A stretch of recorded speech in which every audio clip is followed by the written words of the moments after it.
Most people at some times in their life will own an investment real estate property, whether it's a home they used to live in or whether they've got into the real estate investment, quote, business. There are some very simple things and strategies that you can use far out of the ordinary that will allow you to become and remain a powerful property manager, building profits when others are building only problems. We're going to call this hassle-free management. And the concept is learning to free yourself from the traditional day-to-day problems of property management. We're talking here mostly about single-family homes, but apartments, duplexes, and every other kind of real estate would fall under the same rules. What are the elements of the hassle-free management system? Let's look at them first. Number one, you want to get paid by the 1st of every month, not the 10th.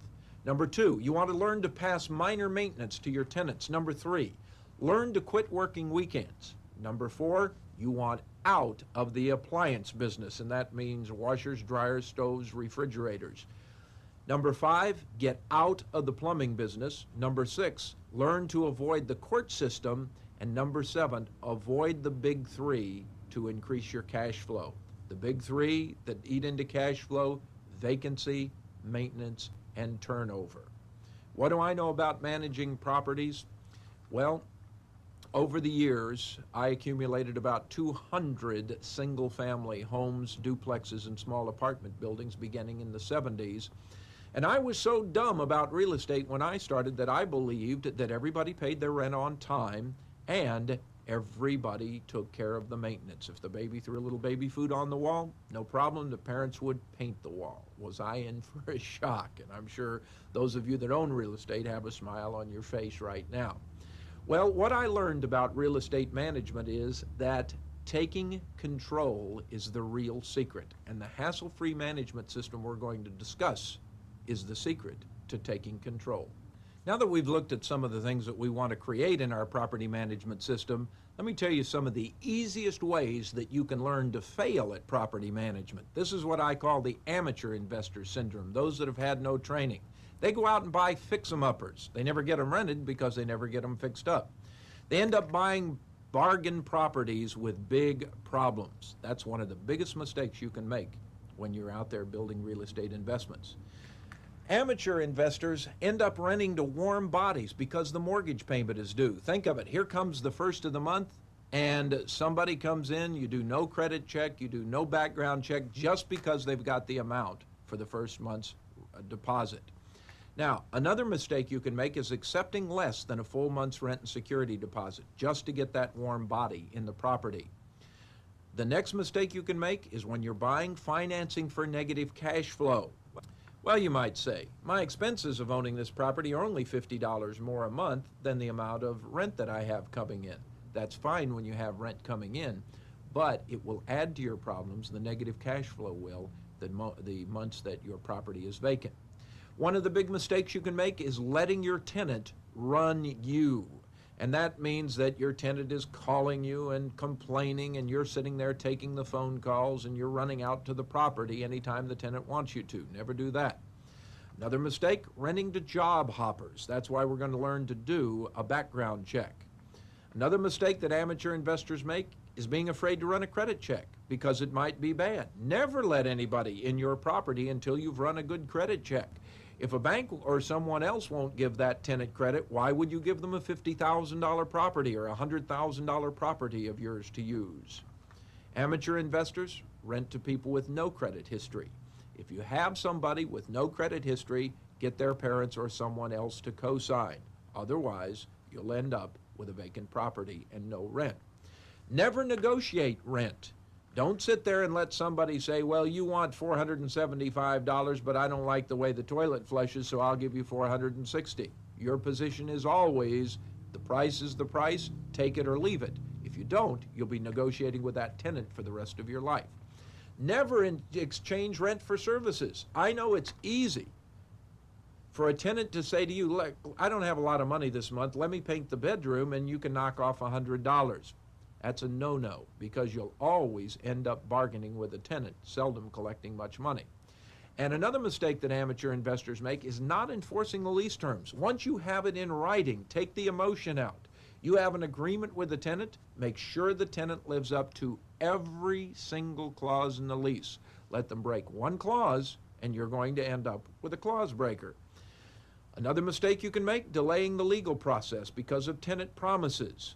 When a tenant is late, you immediately, the same day, start the legal process, even if the tenant says, look, my car broke down, I lost my job, my dog ran away, my children are on drugs. You'll hear all the stories in the world, but stay out of the welfare business. You start the legal process even though you listen to the tenant's stories. One major mistake amateur investors make is not inspecting the property on a regular basis. Inspect that property once a month, or if you have 5 properties, inspect the properties every month, all 5 of them. The reason? If the tenant knows you're going to inspect the property, you'll find they take much better care of your major asset. And lastly, it is a mistake to either underprice or overprice the rent. Overprice the rent, you won't get any tenants. Tenants are fairly savvy when it comes to knowing how much a place should rent for. If you underprice the rent, you'll never be able to make money in the property rental business. Now we can ask ourselves, as the next part of our hassle-free management system, is there such thing as an ideal tenant? Well, I think we could divide the population into 4 basic groups. First group is the rich. Are they good tenants? Absolutely not. They generally own, they don't rent.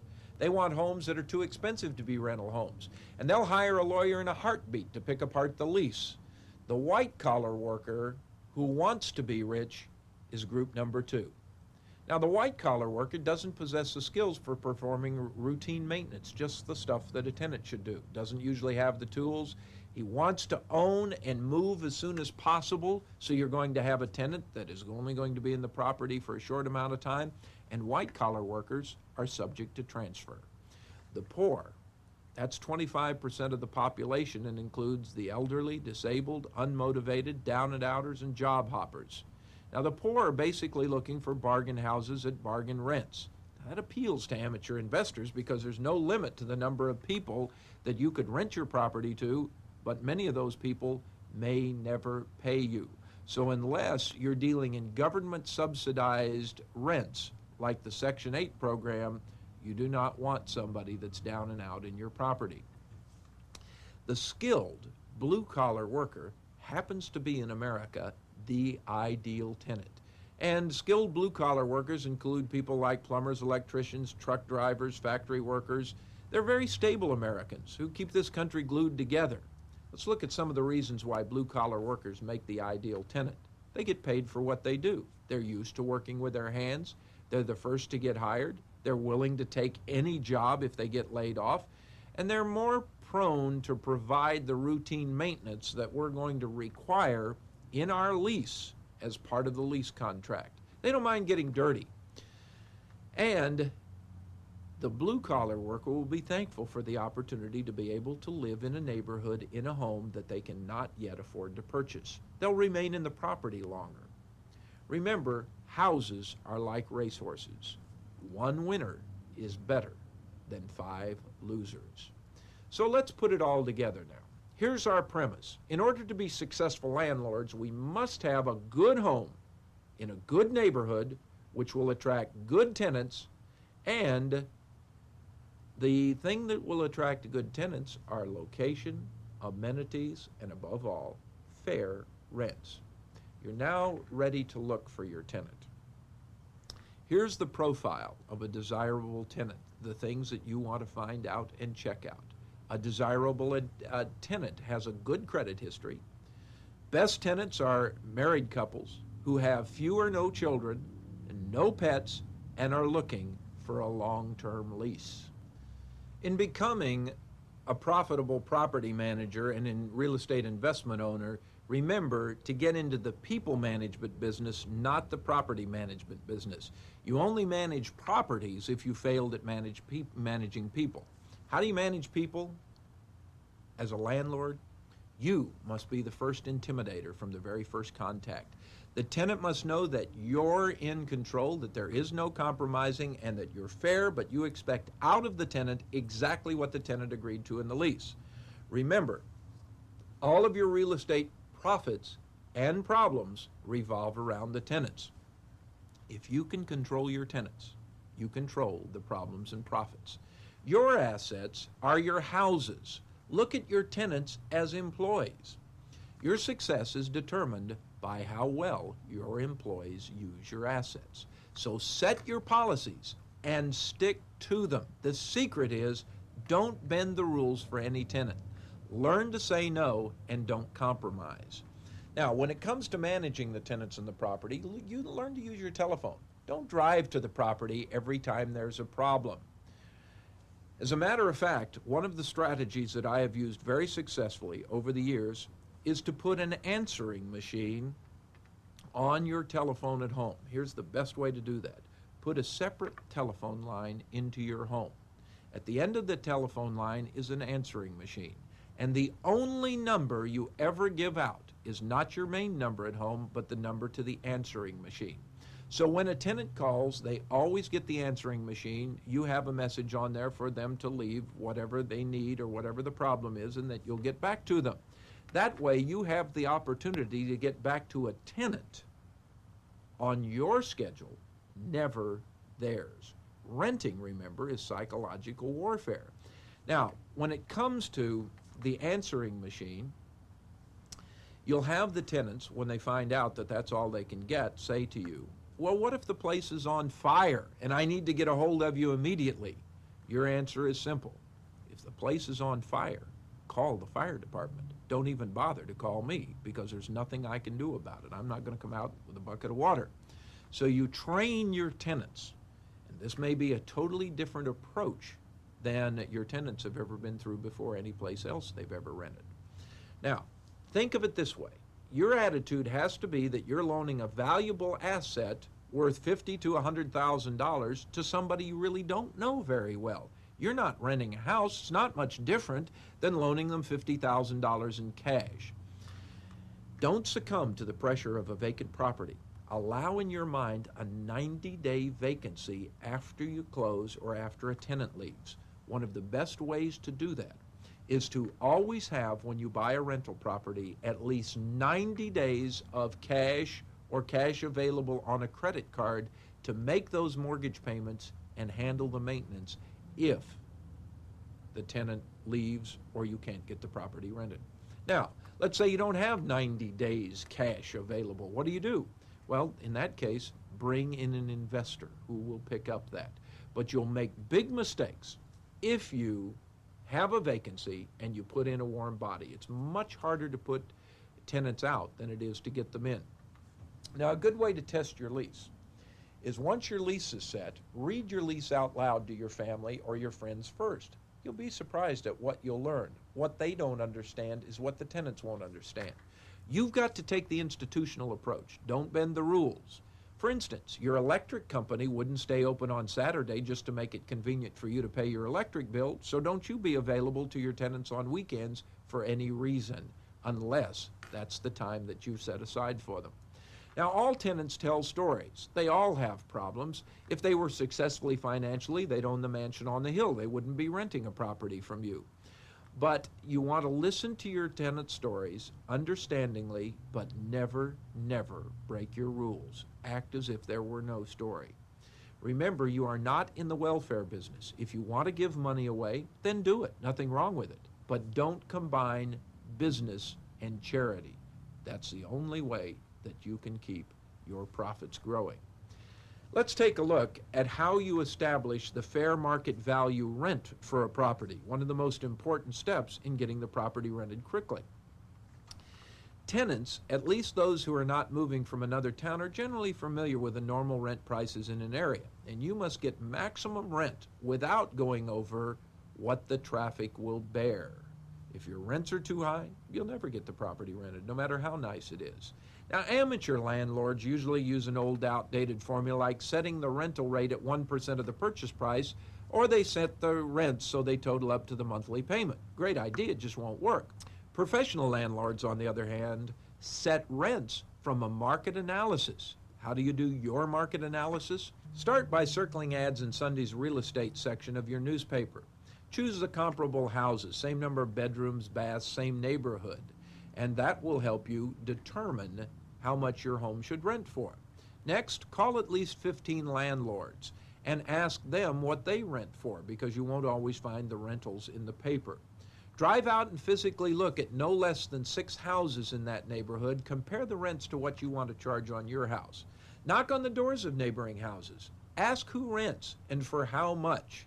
You know, you'll get to know within $5 of what rent, the maximum rent you can get for your house, and get it rented quickly. Your goal? To check out your competition and determine your fair market value rent. Now, in order to get your property rented, you have to expose your property. Purpose? To let as many prospective tenants as possible know your property is available. And you want to be able to market your property for the least number of dollars. The best ways to advertise your property are, of course, the free ways. Start by putting 5x8 cards and posters in grocery stores and any place else that'll have them. You can put an El Cheapo sign in the front yard of the rental property with your phone number on it. You can usually get the materials down at a hardware store. Go out to the hospitals. Post notices on hospital bulletin boards. Some cities have local apartment locator services that will even list a house for rent. And encourage the neighbors around the area to recommend their friends. That happens to be one great source for tenants, because most people have friends at work that they'd love to live by. So tell the people in the neighborhood where your rental home is that your home is for rent. Newspaper advertising. There are right and wrong ways to do newspaper advertising, and most people start out by doing it all backwards. Your goal is to get the most for your ad dollars. Use 3-line ads where possible. The best time to run a newspaper ad to rent a home is the third weekend of the month. Now, here's a typical 3-line ad that says it all. Apopka, 4-bedroom, 1.5 bath, air, carpet, drapes, screen, patio, $495. Phone 339-1069. That's a cheap ad, and it doesn't take much money to run an ad like that. Ads should not be more than 3 lines, 4 lines at the most. Best time to run them is always Saturday and Sunday. When you're advertising the property, abbreviate where possible. Now, there are some things that you must include and some things that you should exclude. Here are the things that you want to include in an ad: the number of bedrooms, the number of baths, if 2 or more. If it's a 1-bath house, don't put that in the ad. Wait till the people get out to the property and you can deal with them personally. Advertise all the special features. Special features include things like air conditioning, fenced yard, that's important to people with dogs or children, wooded lot, basement, washer dryer, fully carpeted, near a bus line. It's a duplex, a garage, a den, it has a den. And if you want to rent with the option to buy, be sure and say that. You also want to include the size of the lot. If the lot is over a half acre, don't include it if it is not. Other important features that people look for: gas heat, it's cheap. Fireplace, makes it homey in the winter. Near schools, kids have got good schools to go to. It's a townhouse. That means that people understand that there aren't people living on top of them. Now, the adjectives that you can use can make a big difference in the number of phone calls you can get.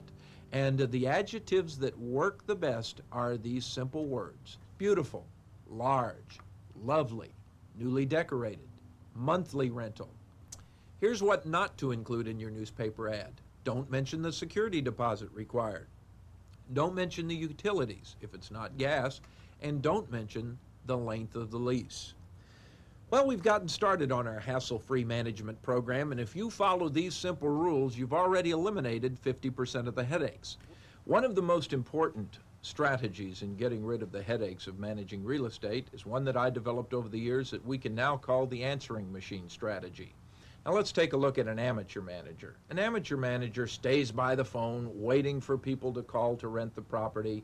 They end up ruining their weekends because they're afraid to leave the phone in case that one good tenant might show up. And an amateur manager runs to show the property at a minute's notice. While talking on the phone, the amateur manager would say, "Look, I've got some time now to show you the property. How about meeting me there?"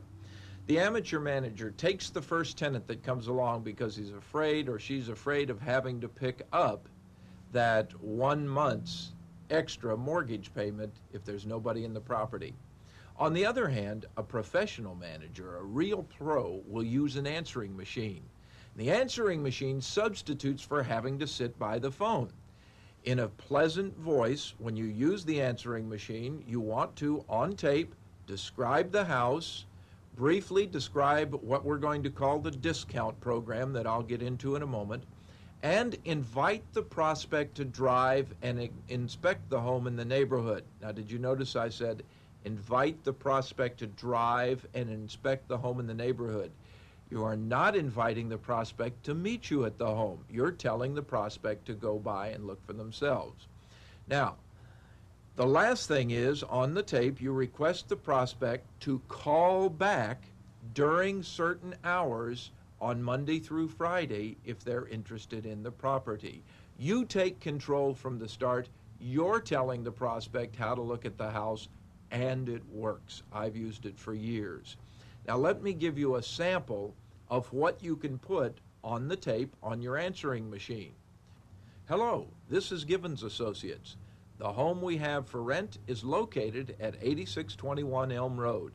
It has 3 bedrooms, 2 baths, a den with a fireplace, and a fenced yard. The rent is $525 a month. However, if you agree to pay your rent by 5 p.m. on the 1st of every month and take care of all minor maintenance up to $50 a month, we will discount the rent to $475 a month. Please ride by and inspect the home and neighborhood, and if interested, call back Monday through Friday between 9 a.m. and 11 a.m. Thank you for your interest. When your properties are rented, you leave the following message on your recorder. It is a motivator to tenants who call with a problem, plus it will keep you off the telephone. So when your property is rented, rather than sitting by the phone answering a dozen more phone calls and having to say, I'm sorry, the property is already rented, here's what you say. Hello, this is Givens Associates.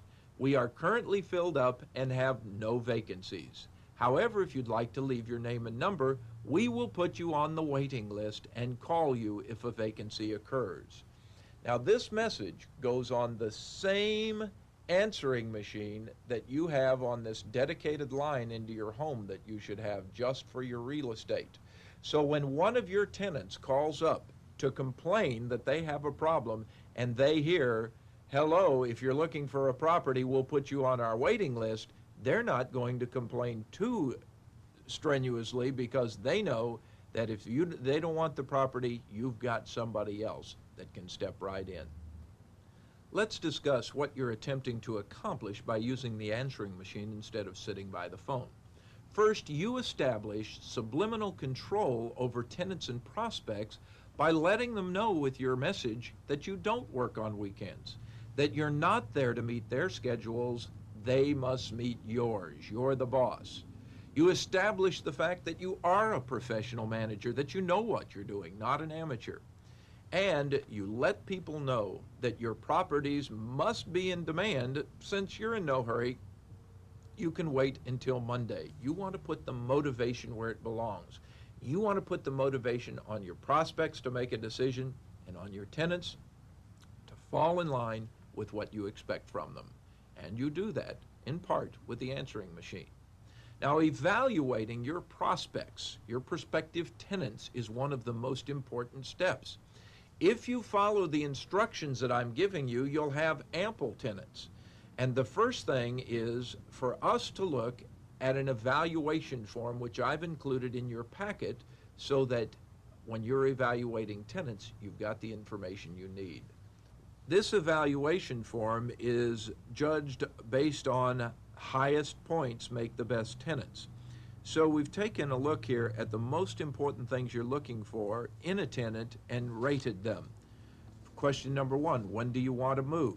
Well, if a person wants to move now, we give them the highest number of points, 5 points, because obviously we're not advertising a property unless it's vacant or soon to be vacant.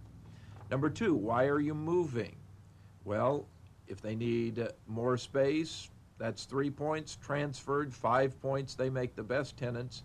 The trouble with landlord, of course, gets 0, because if that person is having trouble with a landlord where they're at, they may have trouble with you. They may be a constant complainer. Question 3, how many adults will be living in my home? And note the words my home. You want to specifically let the tenant know that you consider that your home. You'll notice that 1 to 2 adults is what you're looking for. They'll do the least damage to the property. In number 4, how many children will be living in the home? Well, none gets a rating of 5. Children are disastrous to a rental property, and of course, parents just think that's cute. You think it's expensive. Number 5, what's your marital status? Married people get the highest rating. Those are the ones you want. Single or divorced, they sometimes tend to party. Their friends don't take as good a care of the property as they could. And notice separated gets 0. Why? Because in 50% of the cases, if you rent to somebody that's separated, they'll go back to their spouse and you'll be left with an empty home.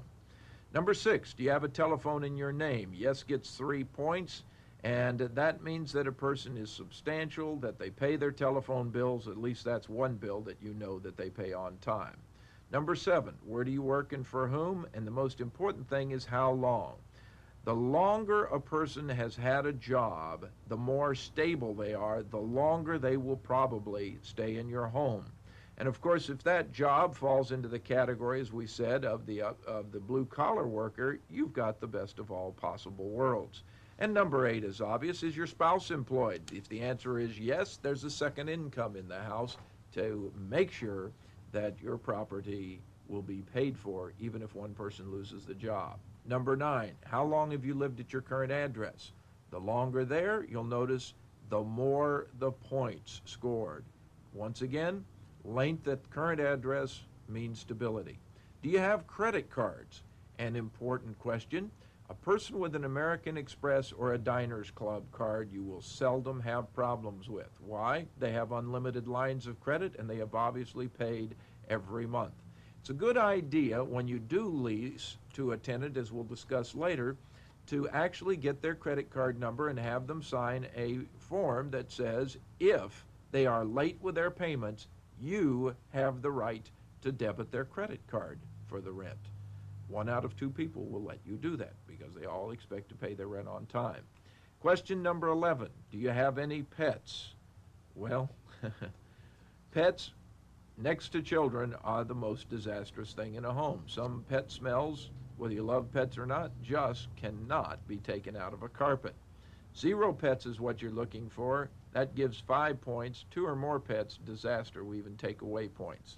Now look down at the bottom of the page, and you'll notice that if the prospective tenant scores over 30 points, they are an excellent prospect. 21 to 30 points, good. 11 to 20, that's a judgment call. You're probably going to have problems with that person. And 0 to 10, you don't even want to continue talking to them.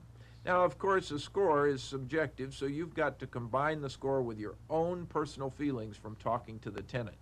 Select the prospect with the highest score on the prospect evaluation form combined with your personal evaluation. You're welcome to make copies of these pages to use in your own real estate management system.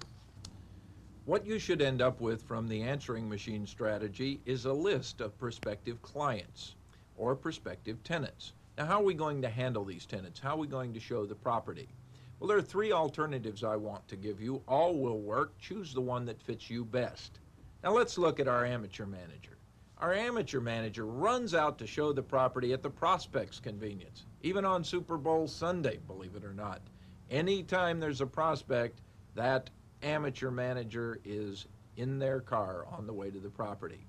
Now, the amateur manager personally waits for each individual prospect at the property, sitting there waiting for people not to show.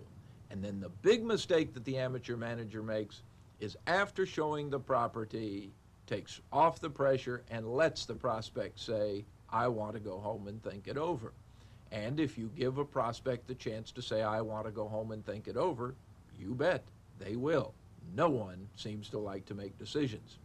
Now let's look at the professional approach. Alternative 1, if you have your own office and it's easily accessible, have the prospective tenants drive to your office, give them a tenant evaluation form to fill out, and then give them a key. to the property. No, you don't go out to the property. You simply get a $20 key deposit, refundable when the prospect brings back the key. You give them a map to the property and send them on their way. Allow about an hour for the prospect to go visit the property and return to your office. If the prospect is not interested, get the key and return their $20. If the prospect is interested, complete the rental application, retain the $20 for the application fee. Not refundable if the tenant changes their mind, refundable if you decide not to use the tenant. What have we done here? Once again, you're protecting your valuable time, your most valuable commodity, and you're not running out to the property with every person that's out window shopping for a place to live. Let's look at a second alternative. We call this the neighbor has key strategy.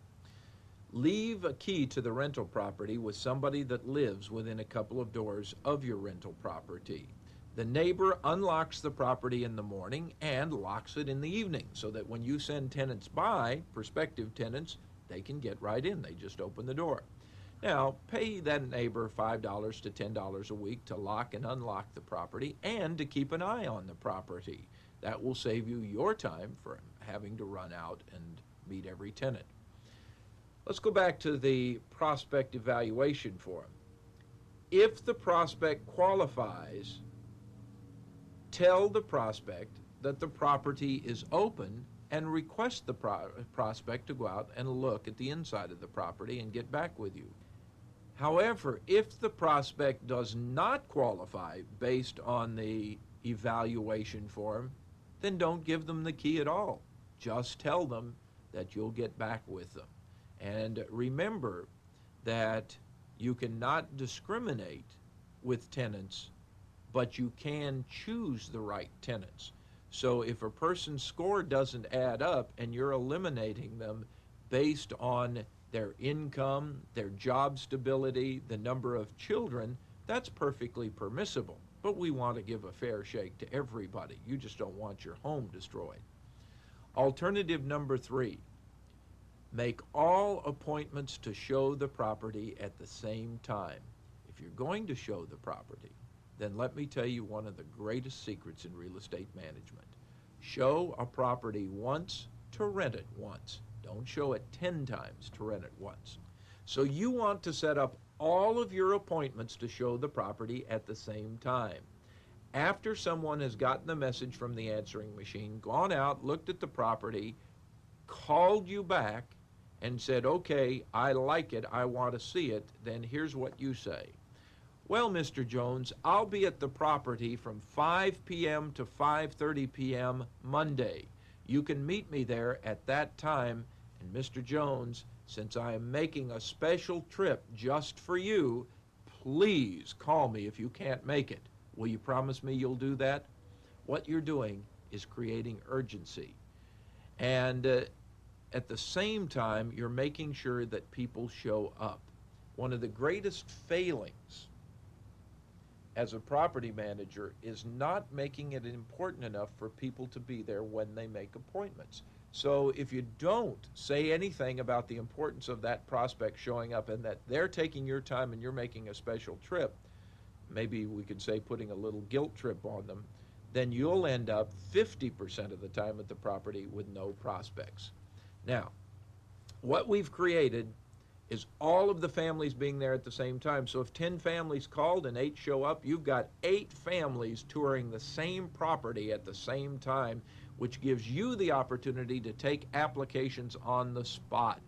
It makes the whole event look like a circus, like that property is the most in-demand property on the spot. I remember a few years ago in Richmond, Virginia, when one of my property managers was using this strategy, and I met them at the property. They had 6 families going through the property. I just wanted to stand out in the yard and sell hot dogs. I was so excited.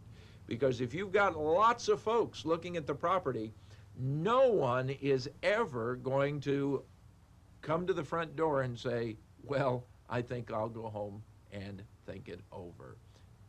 Nobody would believe that the property would last. So what you do is you stand at the door with a pad of applications, and you tear them off, and hand them to each person with what we call the assumption close.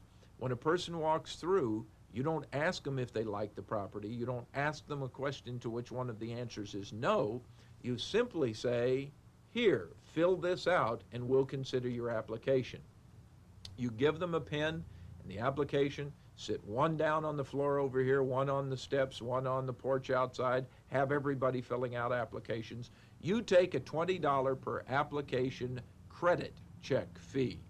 And once again, the fee is refundable if you decide that you're not going to use that tenant. The fee is not refundable if somebody calls you back and said, I decided I don't want the property even though I filled out an application.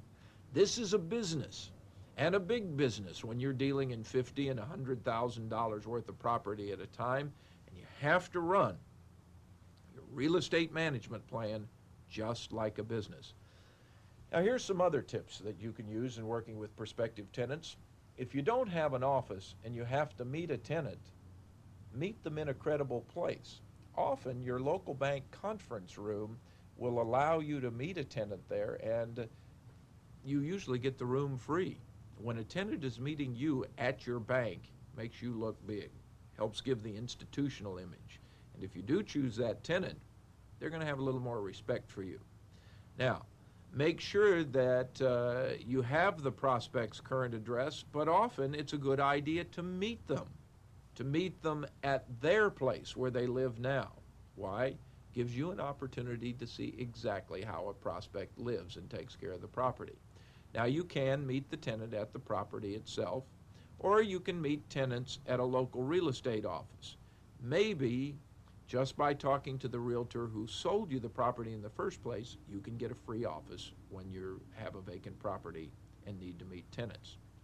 Now, when you're making an appointment to meet a tenant, remember to use a statement that reduces the chance of the no-show, the prospect not showing. So let me go over the statement again.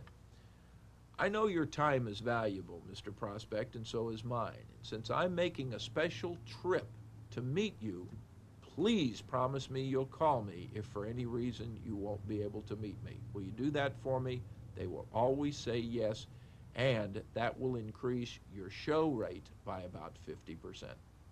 Now that we're to the point where we've got people filling out rental applications, let's look at the importance of a complete application and exactly what you tell these prospective tenants. Strategy. A complete application is your most important tool in performing the following: doing an adequate credit check, choosing the right tenant, finding a missing tenant who owes you money, and collecting on a judgment. Now, let's take a look at the application. And you'll find the application, the rental application, in your materials, and you may once again copy and use this application in your rental management. Now, in order to complete what we call the application interview, you have the prospects fill out, sign, and date the rental application. Now, you want to inform the prospect that you're going to check out the application and make your decision within 24 to 48 hours. Remember, if you've got 2, 4, 6, 10 people all at the property at the same time filling out applications, until you do the credit checks, you're in no position to decide who gets the property. You inform the prospects that if he or she is chosen, you want every person who will be occupying the house to be present when the lease is signed. And you want to tell them to allow at least an hour to go over the lease and ask and get answered all questions. When you actually rent the property and go over the lease with these folks, you're going to spend a lot of time making sure that they are absolutely clear on every provision in the lease. And you want to make sure that all of the family members are going to be clear, plus you want to get a statement from the person that all of those present at the signing of the lease are the only people that will be living in the property. Now, right there at the house, when you're getting lots of applications filled out at the same time, you want to make the prospects feel that they're competing for the home. And of course, that's why we showed it to all of them at the same time. Now, a professional real estate manager will always do a credit check. That's your best indication as to what kind of tenant you got. If a bank won't loan a person money, why should you loan them a $50,000 or $100,000 property? Now, use the credit bureau. There are different alternatives. First of all, join the credit bureau. If you have several properties, that will be your best alternative. Membership runs $40 to $60 per year in most cities, and members may pull a credit report for about $3 in person or over the phone. Now, if you don't have many properties or maybe just one rental property, probably won't pay you to join the credit bureau. So alternative number 2 is to learn how to pull a credit report without being a member. If you go down to the credit bureau, you may, without being a member, pull a credit report for about $5. Maybe it's up to $10 by now. The credit bureau will show you how to read and use the report. Now, let's say that you had 5 people fill out applications. 4 of them, at least, are going to be rejected. So how do you reject a tenant? Well, rejecting a prospect usually feels like an unpleasant task. Some real estate managers just don't even bother to call people back. They wait for them to call. Don't do that. Be a pro. Make a phone call, but make the phone call short and sweet. Do not allow the prospect time to respond to your rejection.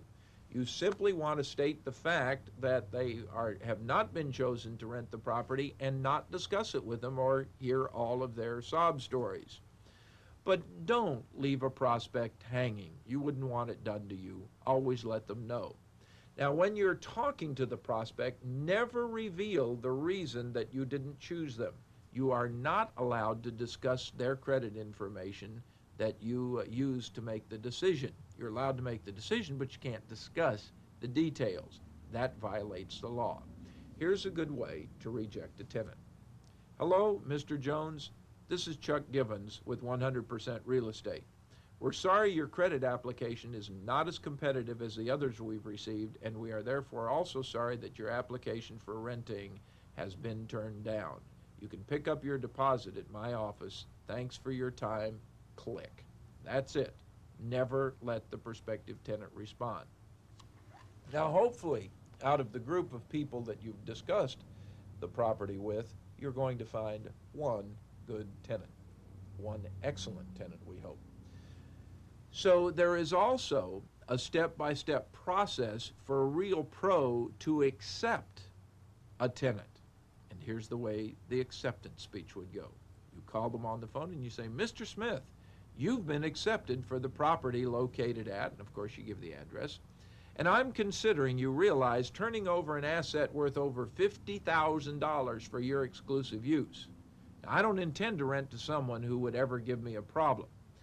Are you capable of performing maintenance on the property and paying your rent on time, Mr. Smith? You don't go any farther or say another thing until you get an answer, and the answer has to be yes. Then you say, do you understand the enormous risk I'm taking by renting to you? If you fail to pay the rent and my mortgage payment can't be made, do you know the lender could declare my loan in default and foreclose on the property? So, Mr. Smith, you see how critical it is that you pay me on time, regardless of and before your other bills and expenses, including food, auto repairs, utility bills, and other payments are made. Make it clear you expect your check first.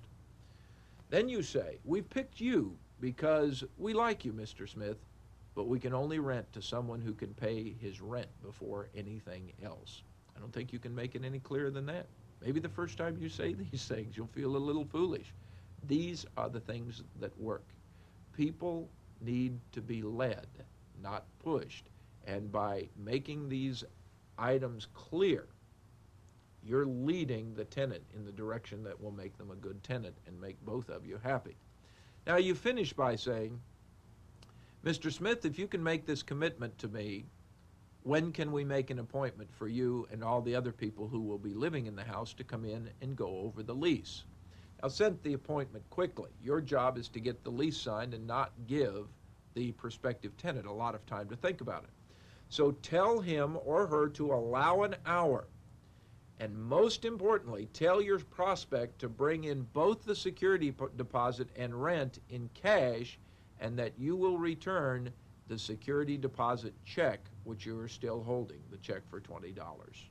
If you own rental properties and you start using these principles that we've discussed, I will promise you, you will have eliminated 75% of the potential problems that most people go through when they rent properties. If you don't own a rental property, learn these strategies, learn the scientific and professional approach to managing real estate, and maybe you won't be as afraid of tenants or maintenance problems.